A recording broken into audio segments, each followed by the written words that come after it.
Thank you, Phil. Thank you all for coming tonight. It's very consoling to be in a library amongst library sort of people. So I'll start. Phil's told you the important bit, that it's not a book. I'm talking about a book. It's a book of words, and that to me is it is a new world, because no longer am I.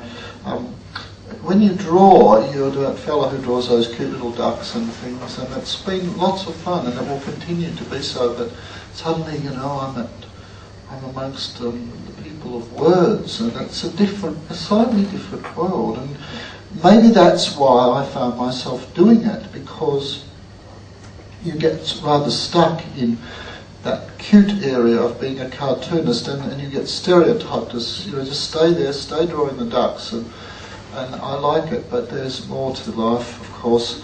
And all those drawings, they've been very enjoyable, but there's a lovely ambiguity in drawing, and it's all vague, and you can kind of see many meanings in it, and the trouble is you can hide behind that a bit, and no one's quite sure what you mean, and it's easy to keep on not really coming clean, if you know what I mean. It's beautiful, but there comes a time in life when you want to say what you mean. And I don't know whether that's a wise thing to have done or not, but it's too late now. And so yeah, the compulsion to write seems to be a natural development, and wanting to talk to society. And as an artist, or a visual artist or a cartoonist, you eventually get talked about, and you get criticisms, and all those things come at you. It's always in the form of words, and this intellectual process and dissection and criticism. But as a drawer, you have to always sit there like a child and take it. In a sense, I mean, obviously, you can talk back to it, but to write back to your culture makes you feel a bit more. You want to talk back to it, and so that the book has come about from doing a column for the Melbourne Age. I started to create a column called Curly World, and it's the idea that the world is a curly place, delightfully so, and frustratingly so at times. And so I've been writing, and I guess it's something of a memoir. You also get to an age, as you probably, a lot of you know, where you feel like you've gathered some stories that you took for granted, but when you look at them, they're not bad, some of them. They might be fairly mundane, but they're unique, they're their own things, and you have this compulsion to write them down like a diary, and to yourself as much as anyone else. So there's that element of memoir, and the storytelling that is natural to humans as they get older. I took my father's storytelling at the kitchen table for granted. Now that he's gone, they seem such gems of stories, and his natural compulsion to do so was something I appreciate greatly at this point in my life. So I'm leaving some for my children. Because I hadn't written for so long, so to speak, drawing, I probably built up a bit of a backlog of words in me, and I suddenly was like a kid let in the lolly shop with all these words, and I stuffed my face with them. So I had a tendency to overwrite, and like a cook who was dying to get at all the ingredients and throw a bit of everything in. But that's how I feel now when I look at some of them. I think, I've got to learn about minimalism too. But look, there's so many pieces here. There's more than 50 little essays, each probably about 1,500 words. And they just cover so many things. They arise from my own life, principally.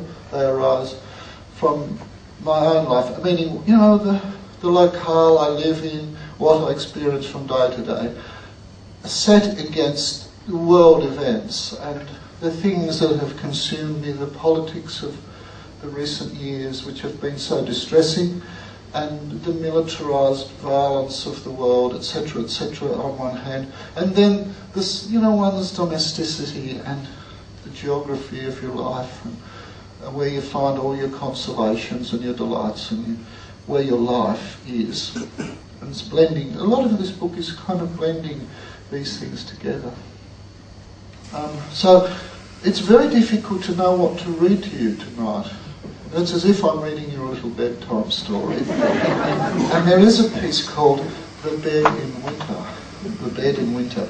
And I don't know why. I could have easily flicked to the next page, Build Shelters for the Soul. And I could have read that and it would have worked as badly or as well as this one. But this is The Bed in Winter, and it was a reflection. It was written in midwinter, and I live in a rural, fairly remote part of northeastern Victoria, which is not endowed with lovely cafes and coffee shops. It really is very rural. And nature goes on like a great drama all around, and you can't control very much of it at all, and it's very humbling, and it teaches you a big lesson every day. And I kind of like that. And it's a lovely perspective through by which to see politicians and society, just from the perspective of nature's vigour and uncompromising qualities. So The Bed in Winter. And I haven't read this just lately at all, since I wrote it really, so I might stumble. The shortest day of the year has passed, yet winter deepens and the heavens grow dark and strangely disturbed, particularly when you stand alone on a windswept rock in the highlands and project the dilapidated contents of your soul upwards onto the swirling clouds. On the hill near the house, the granite aches with cold and rain, as fierce and bitter as barbed wire lashes through the naked fruit trees, which quiver like nerve endings in silhouette where the garden meets the sky. Beyond these dripping black skeletons of summer, the valley fills with white mist, and the bush there sinks from view, leaving you roped up, alone and floating in a mysterious poetic state, a cloudland where the differences between sodden earth, cold thorns and soft vapours seem strangely immaterial. In the small makeshift mortuaries that are scattered and hidden in the bush, snakes lie in icy coils as dormancy plummets them deathwards, and down into the misty valleys by the edge of the swamp, on a patch of native grass, lies the body of the black wallaby, our spiritual companion, placed there in reverence after being found dead in the front garden. His mortal remains, now ravaged by crows and foxes no doubt, but he is sleeping peacefully in the dream time as the rain beats down its wonderful eulogy upon the land in winter. We go to bed and turn out the light. The rain hurtles down. The iron roof is a musical instrument. The wind moans and begins to sing its old primal song to the dark little house at the edge of the forest. Barry the cat leaps upwards out of the black and finds the shape of human feet, where he curls into his sleeping position. The quilt of 1,000,000 peaceful goose feathers is snug and warm and wise. It is much more than bedding. On a terrible night like this, it is the answer to the problem of existence. It is a philosophy. It is a poem. It has been carefully filled, not only with goose down, but also with goodness, compassion, inspiration, and healing atmospheres. The quilt is the perfect solution to every problem that ever beset the world. Or so it seems as semi-consciousness swirls about the pillow. Farewell, farewell. Everything will work. All shall be well. In the dead of night, when the breathing is shallowest and the pulse is most faint, and we lie dreaming, just a heartbeat from heaven's door, there is a pause in the rain, and I wake in the blackness of deep exile, 1,000,000 miles from the lights and the laughter of civilization, 1,000,000 years from art, friendship, childhood, and the sweet warm smell of the earth and its blossoms in spring. The heart lies motionless, like a disabled submarine down in the blackest mud on the cold ocean floor. It is the dreaded 3 a.m. wake-up, an event that a great Polish poet has described as the time when not even the ants are happy. Barry, for God's sake, Barry, where are you? Speak to me, Barry, please. There is no answer. There is no cat. There is no belief system and not a wisp of hope. Outside, the moaning of the icy wind begins to grow, and the music of the night is about to move into another dimension. The drifting, semi-conscious mind at night can be a Garden of Eden, a painter's studio, a consoling cornucopia of love's pleasures, or, as on this bleak and pitiless night, it can be an ugly concert hall featuring a brutal and savage new opera called Death, Damnation and Despair, a performance dedicated to none other than myself. The whole thing is sung in English, and has English subtitles projected above the stage for good measure. The soprano begins with an aria about life's brevity and impossibility, including a refrain about the appalling nature of humanity. The chorus then sings the great anthem detailing foolishness, my personal failures, bad choices and regrets, and the idiotic position I have now got myself into. Next, 2 tenors sing a frantic duet where all my deadlines and obligations and commitments are listed, while the soprano chimes in occasionally with mocking laughter and sharp comments about my various ailments and how horribly I have aged. After the bass baritone has foretold my grisly fate, we have the mad scene by the entire cast where everyone dies in massive pain, exhaustion and torment, and this finally gives way to an understated finale, a haunting violin solo that finishes up quite unexpectedly with an astonishing passage of divine levity, delicacy and simplicity. Barry jumps back on the bed as the curtain comes down, and off I go to sleep again in search of the impossible dream. In the morning it is still bitterly cold and raining, even harder, but a humble cup of tea to a man who did not die in the night is a sacred and beautiful ceremony. Life is a bright miracle once more, and soon, if he holds the cup with suitable gratitude, there will be enough warmth and strength in his hands to seize the day, and so the man will go forth into life, and the 24-hour cycle will start all over again. What a magical thing is the bed, and what a vulnerable, innocent creature is the sleeping human. The human who never looks more truthful or pitiful or benign. The curled-up, childlike, dreaming soul who has for a few hours become an angel adrift. And can there ever be a safer, happier head than the weary one as it sinks onto the pillow at the end of another day on earth? Of all the seasons, winter is the most conducive to the great art of dormancy. This art requires an appreciation of semi-consciousness, the beautiful and necessary prelude to sleep, a special pleasure in itself that is all too often neglected, undervalued or looked down upon. Semi-consciousness is the gradual, regressive, transitional state between attentiveness and sleep, neither here and neither there, a drifting, dumb, surrendered, angelic state, graceful letting go, a fading of anxiety and conflict, a sweet, limp, and sometimes fertile visionary stupor in which images, words and senses begin to lighten and reconstellate, harmonise or merge and float about in blissful array. The ability to prolong and enjoy semi-consciousness is one of life's most valuable skills, and winter is most certainly the best season in which to practice.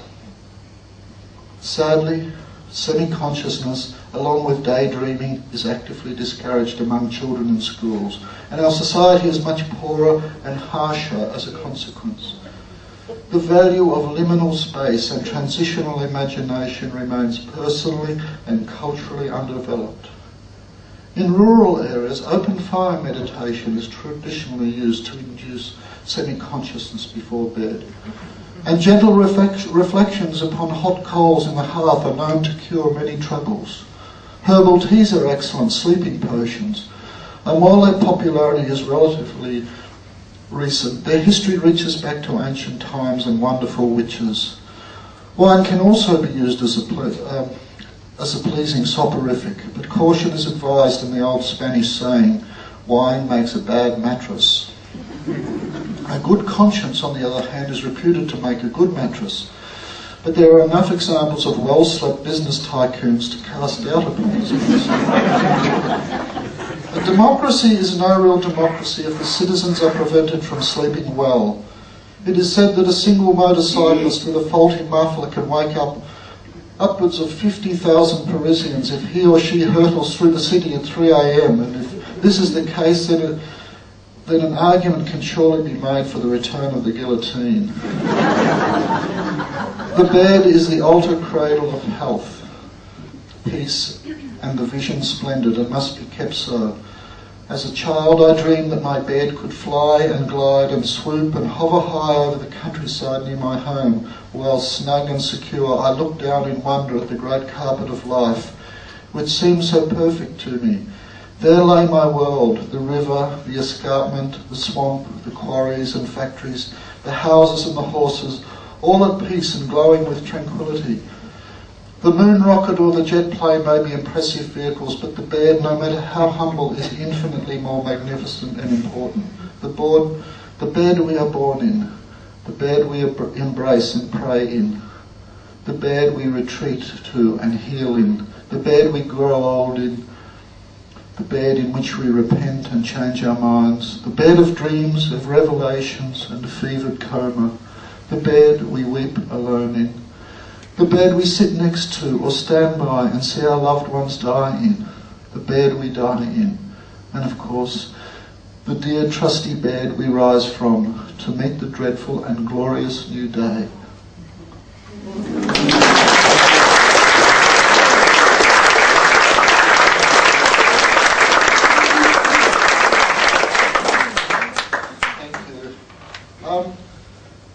So that's been the sort of thing I've written about my bed, because I like it.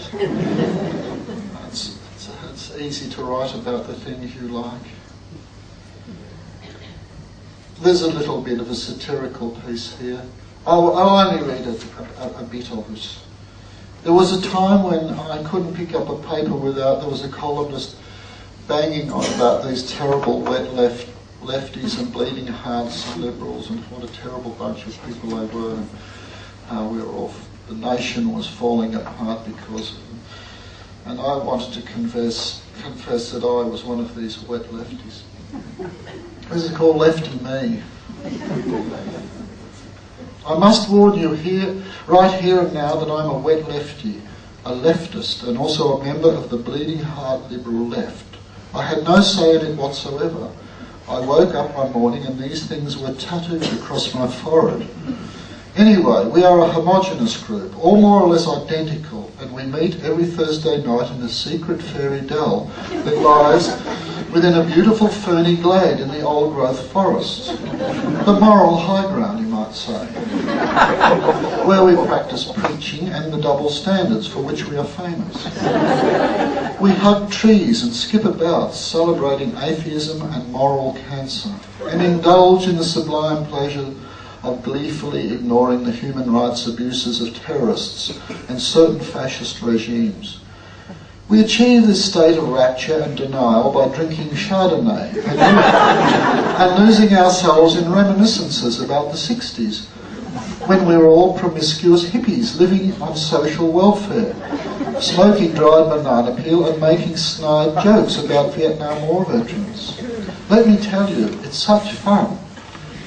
We sway about under the moonlight in our dirty old fantasies and tattered caftans to the sound of the Rolling Stones. It's a hideous, repugnant and deeply disturbing spectacle, and I love it.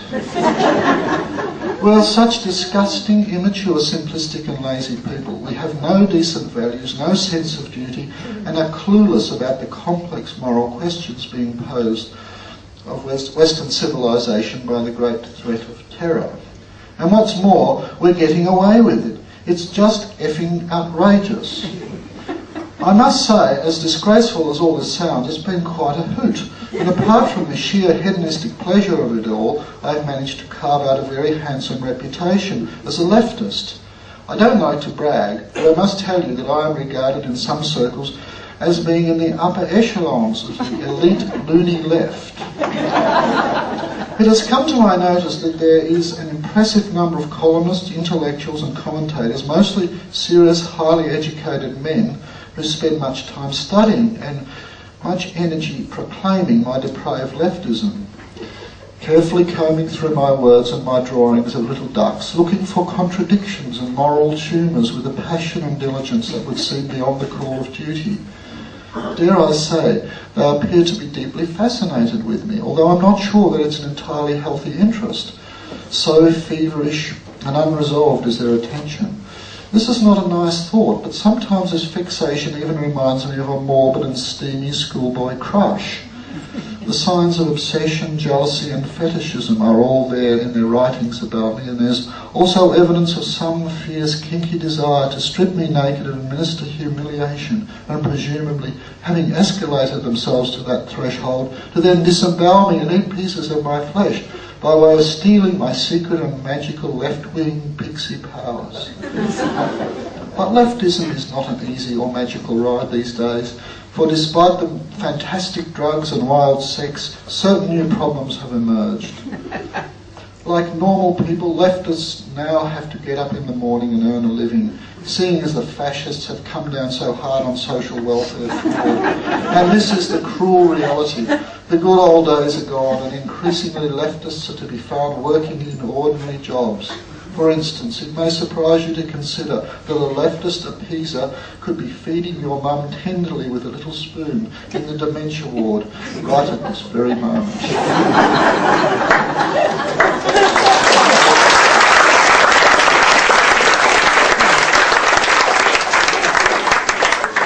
I'll stop at that point. I think you got the idea. But most of the pieces are a bit more like the bed at night, I'd say, in that book. So I would ask you to, if you like, to want to talk about your writing, or my writing, or some writing, or ask me a question. Where's the duck? Where's the duck? There is a piece about the duck.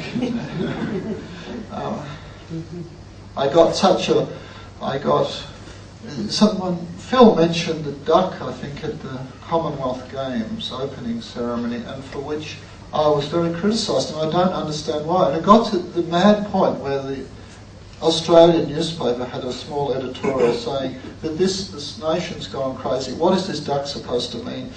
You know, Leunig is a left-wing appeaser or something. And I thought, what is going wrong with this country when people are asking what a duck means? It was just uproarious and holding a duck.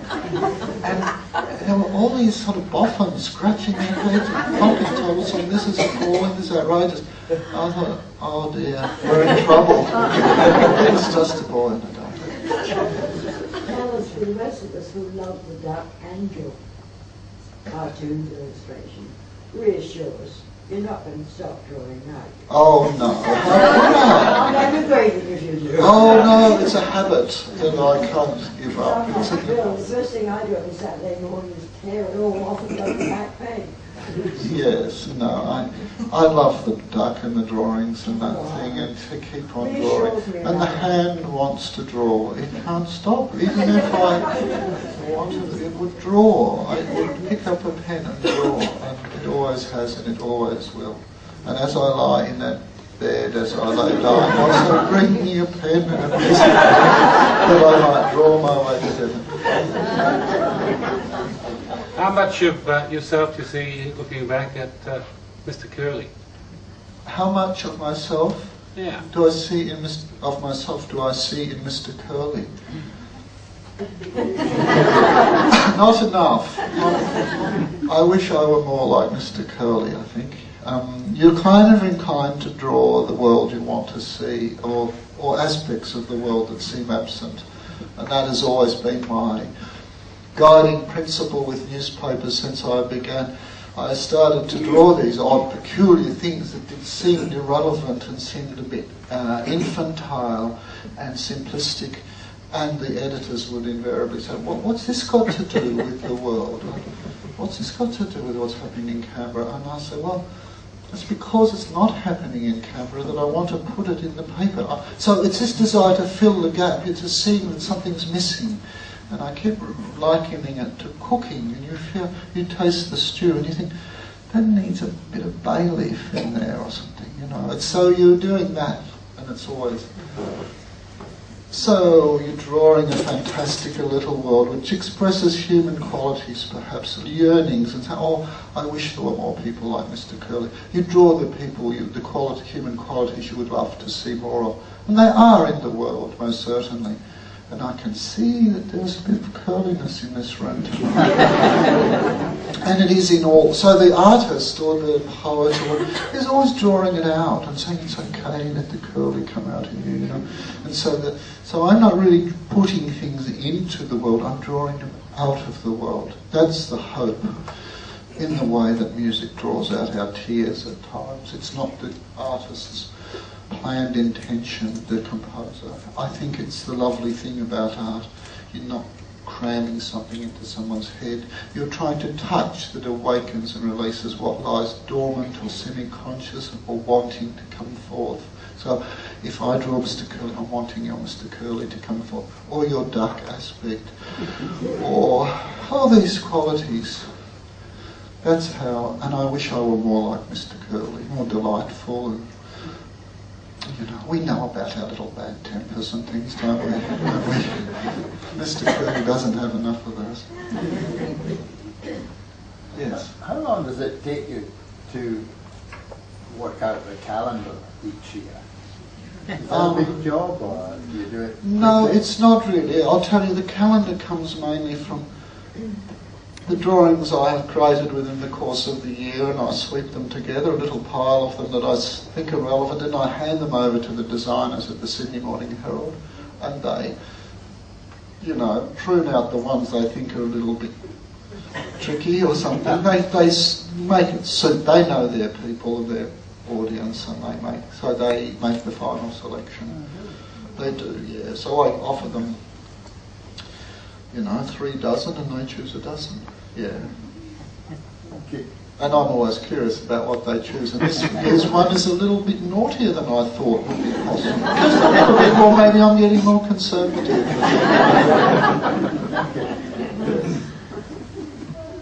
Have you ever had a block? If you have, how did you get Have I ever had a block? and a creative block? Oh, every day. Every day. But maybe you're referring to that more serious state that I've heard about, that people become perhaps frozen or sort of depressed and just give up. They can't move. I don't think I've ever really had that, but I do understand that thing of the creative process for me is like this. I'll get about an idea will come in my head. I'll think, oh, there's a good idea for a cartoon or a painting or something. And then in my arrogance and grandiosity, I think all I've got to do is copy it down out of my brain, you know, onto the thing, and there it'll be work. Never works. Never works. So this transcription from the idea to the paper never works. And then you're reminded yet again that doesn't work like that. It's only the beginning. That idea is just the door you go through. Through the door is a whole lot of trouble. And it doesn't work. And then, well, it works, but in a kind of a dead, ordinary way. You're looking for that little sparkle or that big spark. You're looking for that vitality that's beyond an idea, where it becomes something unto itself, not just your idea. I don't know if you know what I mean here, but so that's about the process of it doesn't work. Oh, I failed.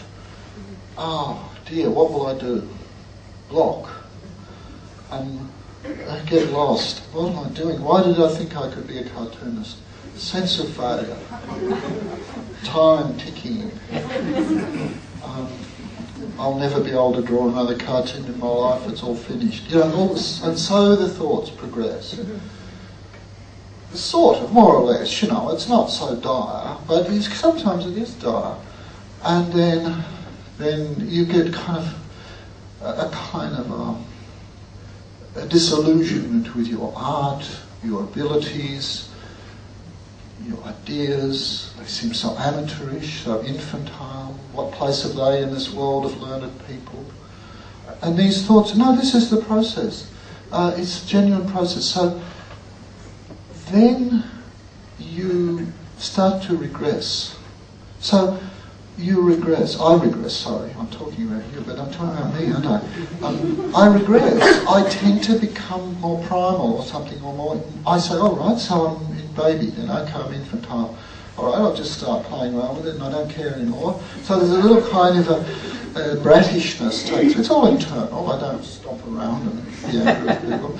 So, and then I start to regress. And so instead of going upwards to the high ideas, I tend to go downwards, which is getting lost a bit. And all your defences break down and you're no longer, you know, a person who can do it. You're a person who can't do it. You've got to find a way of doing it. And so you come back to this primal level. And that's my way through it. And then when you're primal, you start to play a bit more, and your hand gets a bit delinquent and does things, draws things in a different way, and there's a delinquency happens. And then you start to see something happening. Oh my goodness, look at that. I've never drawn a thing like that before. And when you're having fun with a pencil, your mind starts to think differently. It just does. I often notice that I can't spell at all well when I'm drawing. I just make silly spelling mistakes. Really absurd spelling mistakes. And so, that's how I find the new thing, the bit I call the new, you know, that real creative thing that I love myself. I get a delight, that little moment of, oh yes, that's cheeky, that's odd, and I've done it through a regression, through having lost my way. And it's this negative capability, I think, that Keats talked about, the poet Keats, that creativity requires negative capability. That means the ability to get lost and not panic, to lose all you know and not panic, and to be able to hold yourself in that state, a kind of emptied out state, and not panic, and to work in that emptiness when all has fallen apart, so to speak. And I found that if I've ever done a cartoon I liked, it's through that real process, and therefore I know when I transcribe that idea and I see how flat and dead it is, I know I'm in for a lot of work, internal work. And what I end up with might be very simple and sublime to me, and a dear little thing for me, but it's been a lot of that process. And so that, for me, has stood the test of time. It seems to keep happening like that. Yes. There seems to be a great, very profound spirituality throughout a lot of your work, and I wonder if that's always been a part of your life. A profound spirituality through my work, has that always been the case?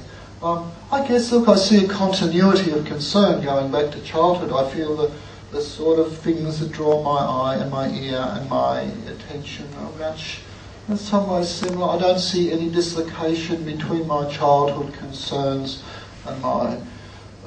I think I knew more as a child than I do now, in some ways, quite truly. I know that sounds like a bit of platitude, but there's something I can't make sense of it all now, whereas the child doesn't need to make sense of it. The child looks on in wonder. There's no compulsion to know what it all means. I mean, look at this financial crisis and this ecological sort of disasters and whatever, and wars and politics. How do we make a kind of comprehensive sense of it? Well, we don't. We make a sense of something else.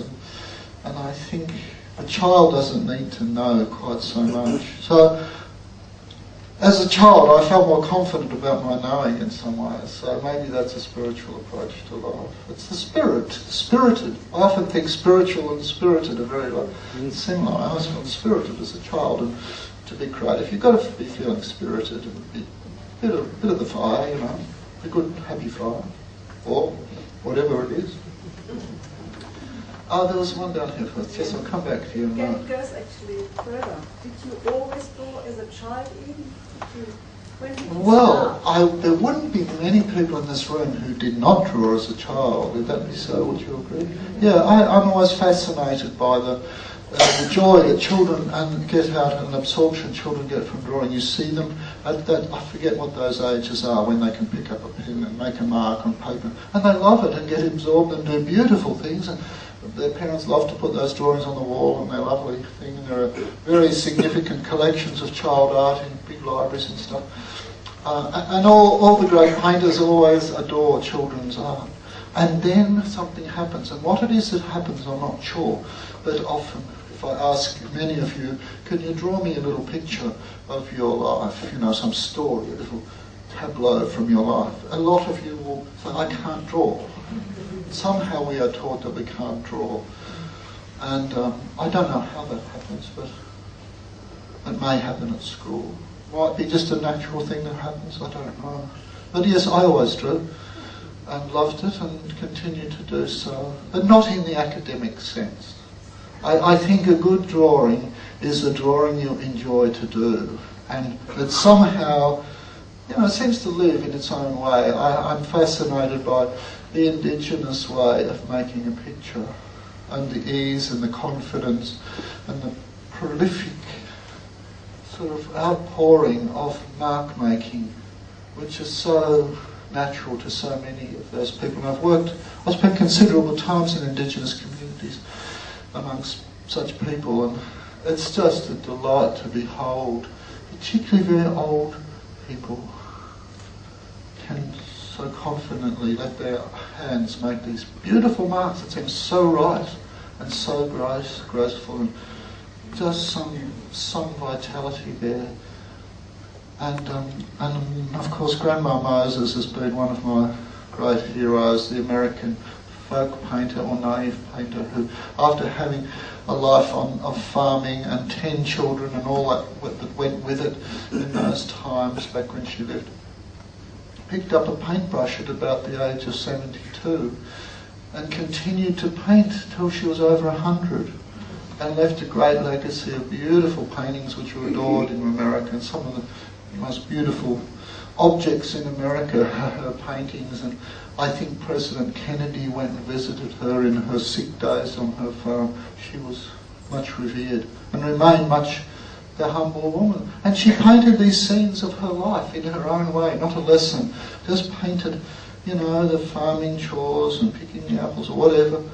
Beautiful stuff, yeah. We should be a nation of painters in our old age. I was just thinking, you've got such imagination. Have you ever explored your alter ego? Like, could you see yourself as another James Bond with a different... Can I see myself as James Bond? Or these days, do I seem... No, I seem feel very condemned to who I am. It's all so terrible, if only... He likes better. No, I've got to be honest with you, sorry. He likes better, of course, as well, doesn't he? I missed that one, sorry. James Bond. James Bond, what did he like? He likes beds as well, does you? You guys bet? Oh, yes, of course, I should. Sorry, I'm very slow about this one. We were talking about Shane Warne on the way here in the taxi, I'm getting it all confused. But no, maybe it's when you draw as the alter ego. The alter ego becomes a little... I'd like to be a duck. A duck, or have all of the duck qualities, or live the life of a duck. You know, all that time to dabble about and not have to do any deadlines. It's so lovely. That's my alter ego. I'm this other sort of angel sort of a person, just flitting about when I draw. And immortal or something. Yes. You said everyone draws as a child, but I was a kindergarten teacher, and there were many, many children who were frightened of drawing even at the age of 4. Yes. And I know myself that I have never been one to draw, always been words. Yes. And sometimes I wonder if the words get in the way of the drawing. If the words come too early in a Yes. child's life, or you start to read, I read very early, that it stops the drawing. And the fear is there even now to actually be able to draw. Yes. But I had one grandchild who drew beautifully at the age of 2.5, 3, and it was just a wonder to see. Whereas the other two boys are, again, taking a long time to draw happily. And could you account for that in the grandchildren? Why one and not the Well, other? the one that drew very well and still can did not learn to read till he was about 9. Oh, that's interesting. Really well, you know, he didn't like reading, whereas the others are very keen on reading. I wonder if it's this left brain, right brain thing, you know. But I think there's... I could just admit that your writing is brilliant. Therefore, you have been able to put them together. Well, I really am interested in the pre-language time in our life when we have no words, and yet we have so many sensations and so many emotions in that developmental time. And I think it's fascinating. What was that pre-language time all about? Because I think it still plays upon us, and it's what I mentioned Donald Winnicott in my book, someone whose writing I've loved so greatly. But Donald Winnicott was a psychoanalyst, a British psychoanalyst, and a paediatrician, and had a great interest in the mother-child relationship and what happens in that relationship at the beginning, in the formation of personality. And I think that pre-language time, he calls this is the time of the primitive agonies, so that there are great sensations. He said, never are we more emotional, but we don't have words for it. And so it's really fascinating, and I think art is born at that time somehow. And let me say, my children, my 2 youngest children, have been, up till this year, been home educated. So I've got a boy who's 13 and a girl who's 16, and they've had their education at home on the farm, so to speak, and following their bliss a bit and working, finding the lessons in where their interest goes. Now, this is a great risk to take, and the parent's heart is always in its mouth, whether this is wise. However, the boy did not read till he was 11. He wasn't interested. He drew and he drew and he drew. And people said, oh, don't worry, that's what boys do if you leave them alone. They won't read. Girls will, more likely. But when they start, they'll never stop for the rest of their life. And it's turned out like that. Suddenly the boy found the book and started to read. And he read and he read and he still reads, and he dearly loves his books and goes to bed reading. Whereas a lot of his mates who were kind of was drummed in real early that get him away and read, really, oh, his child's reading and it's only 3 months old. They're sort of not reading anymore. Not all, of course, but this has been observed. It's more important that they learn to love to read. And this has worked. So far, it seems to be happening like that, as you say. Is he still drawing? He is, yeah. Do you know the book that inspired him? I should. No, I can't think of the one. I can't think of the one. I think it was a sort of a war book. It might have been an old, something that belonged to another era, a children's book, something like Biggles or something like this, but it was not that. It was something that I don't know. But there were little pictures in it. It drew him in, and he's often away. He's a reader.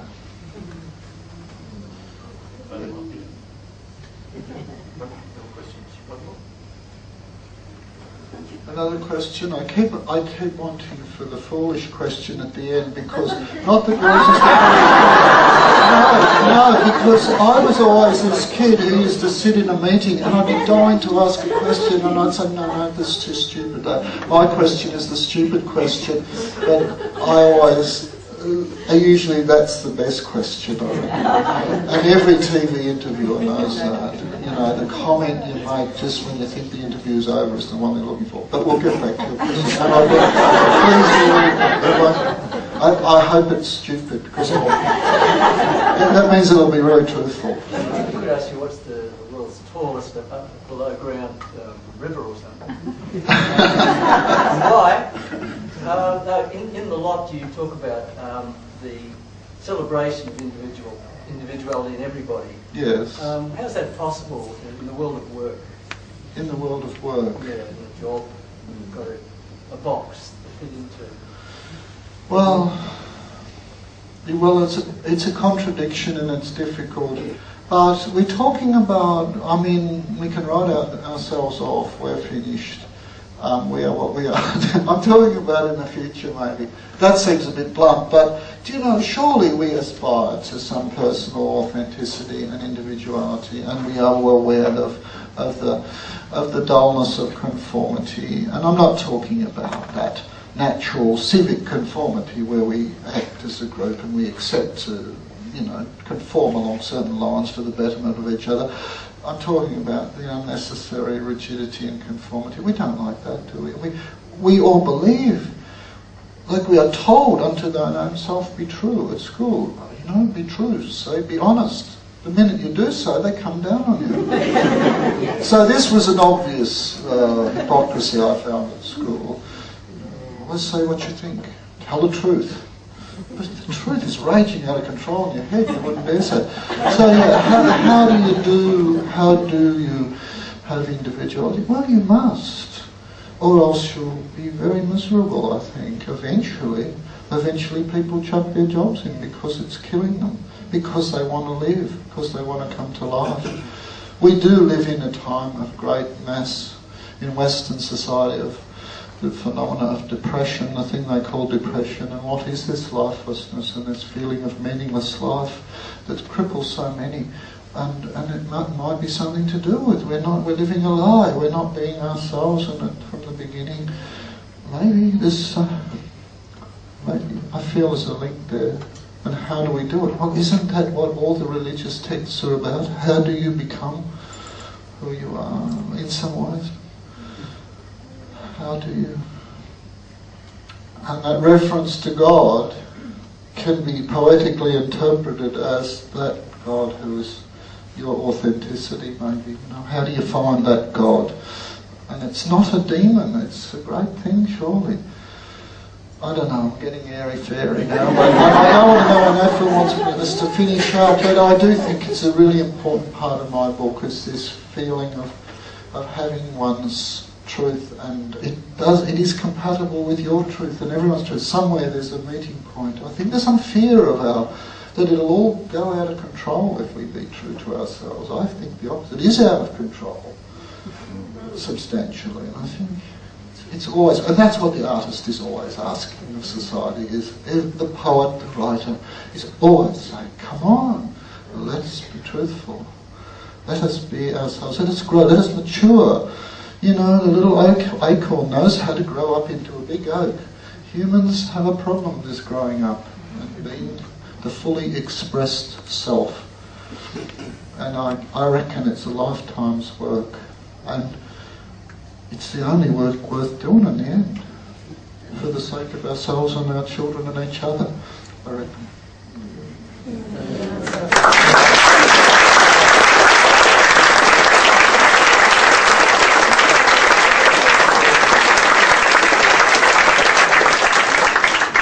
What a way to end the year. It's been a great year, and I know, looking around here, and I see a lot of faces who are here every time we have an event here. I'd just like to thank the library for supporting these events, and you for coming along to them. It's not a bad job I have. You know, we'll start again next year. Our first author next year is Susan Duncan in February. Tickets go on sale in January. I've got an inkling today that we might be able to get Alexander McCall Smith, probably at the Orpheum, but so keep your eyes out for that one. It's not confirmed yet. Michael, thank you. We have a habit here is giving you a book of the month as our gift, but I got the opportunity here to give you my book of the year. It's a book called Death Sentence. By the wonderful English writer David Lodge. It's about a linguistics professor who's had to retire because he is going deaf, and the trouble he gets into because he hasn't quite heard what people are saying. I just have to say that once I got my wife to read this, she was much more sympathetic to me. Oh, thank you.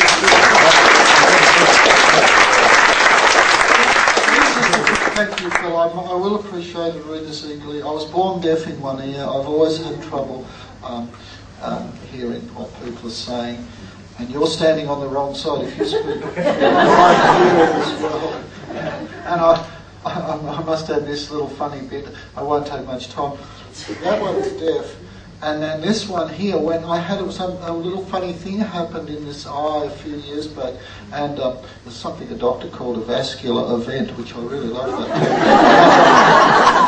and it means that all those wobbly lines I drew all those years, if I look out of that eye, I see you all a bit wobbly. It's not bad. So you get the book on the wobbly eye.